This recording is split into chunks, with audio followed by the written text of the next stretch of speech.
Hello everyone, I am a third year med student and अहिले चाहिँ हाम्रो nursing rotation चलिरहेको थियो अनि आज चाहिँ मेरो डे 1 थियो। सो हामी चाहिँ रेडी भएर कलेजतिर लाग्यो। मेरो पोस्टिङ चाहिँ म्याटर्निटी वार्डमा थियो अनि मेरो साथीको चाहिँ इएनटी वार्डमा थियो। अनि पहिला चाहिँ हामीले गएर आफ्नो वार्ड कता छ भनेर खोज्यौँ।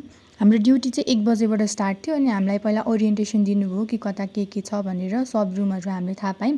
अनि आज चाहिँ हाम्रो अब्जर्भेसन गर्ने मात्र डे थियो अनि त्यसैले चाहिँ हामीले कता कता के राखेको छ भनेर सब कुराहरू हेऱ्यौँ। त्यसपछि हामी नर्स दिदीहरूको पछाडि लागेर अलिअलि कन्ट्र्याक्सन हेर्न, एफएचएस सुन्न, अलिअलि भाइटल्स लिन, यताउता अलिअलि कामहरू चाहिँ गऱ्यौँ।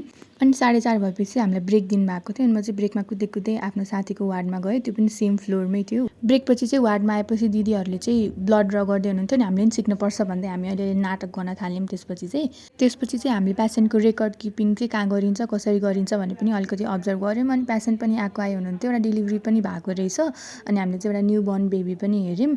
त्यति गर्दै चाहिँ 7 बज्न थालिसकेको थियो। अनि 7 बजेपछि चाहिँ नर्सिङ सुपरभाइजरले हामीलाई बोलाएर चाहिँ अब तिमीहरू जाँदा हुन्छ भनेर छुट्टी दिइहाल्नुभयो। अनि म चाहिँ एकदमै खुसी भएको थिएँ कि कस्तो टायर्ड भएको थिएँ। अनि त्यसपछि चाहिँ मैले आफ्नो साथीलाई भेटेँ अनि हामी सँगै होस्टेल गएँ। By by.